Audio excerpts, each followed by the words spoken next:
စီစဉ်စာပြီး3ရက်ကျော်4ရက်မြောင်းနေမှာပဲကျွန်တော်ကိုယ်တိုင်စော့နေတဲ့ကျွန်တော်ရဲ့အကောင့်လေးရတော့ကွန်ဂရာကိုရောက်ရှိသွားပါပြီဟုတ်ပါတယ်အခုအစီအစဉ်မှာကျွန်တော်ဗာစိတ်ကူးပေါက်နေလဲတော့မသိဘူးပေါ့နော်ကွန်ဂရာရန်တင်နေနေတယ်ပေါ့နော်အဲအကြောင်းကိုရန်ကိုပဲတယောက်တည်းဂျူရိုမှာဆိုလိုတယောက်တည်းသွားဆော့ပြီးတော့ကွန်ဂရာကိုဒါတင်ခဲ့တာပေါ့နော်ဒီဗီဒီယိုလေးကကြတော့ကွန်ဂရာတင်နေတယ်မိနိုင်သေးလားဆိုတဲ့ညီကိုကြီးအတွက်ပေါ့နော်မိနိုင်ပါသေးတယ်ကျွန်တော်ကိုယ်တိုင်လည်းစားပေးနေတယ်ပေါ့နော်ကျွန်တော်ရှိမှလည်းဒါယုံကြည်စိတ်ချစွာနဲ့အကောင့်လေးတွေလာအပ်ပြီးကွန်ဂရာတင်လို့ရတယ်ပေါ့နော်ဆိုလိုမှာဆိုရင်တော့ server ranking က9000မပြည့်သေးဘူးပေါ့နော်ဂျူရိုမှာဆိုရင်တော့9900လား9600လားတော့ဖြစ်နေပြီပေါ့နော်တင်ကျင်တဲ့ညီကိုတွေရှိရဆိုရင်လည်းကျွန်တော်ရှိမှဒါယုံကြည်စိတ်ချစွာနဲ့အကောင့်လေးတွေလာအပ်ပြီးတော့တင်လို့ရပါတယ်ဒါ brother တို့ရှိရလဲကျွန်တော်က QR နဲ့ပဲ log in ဝင်มาဖြစ်တဲ့အတွက်အကောင့်ကို100%ယုံကြည်စိတ်ချစွာနဲ့ဒါလာပြီးတော့ကျွန်တော်ရှိမှလာအပ်လို့ရပါတယ်ဆိုတော့ဒါအတိပေးနဲ့ဗီဒီယိုလေးကိုလုံးလာခြင်းပဲဖြစ်ပါတယ်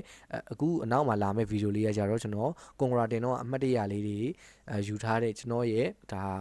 highlight လေးပေါ့နော်ဒါဆိုရင်ကျွန်တော်နဲ့အတူတူလိုက်ပြီးတော့အားပေးပါအောင်လို့ကျွန်တော်အနေနဲ့ပြောချင်ပါတယ်စလိုက်ရအောင်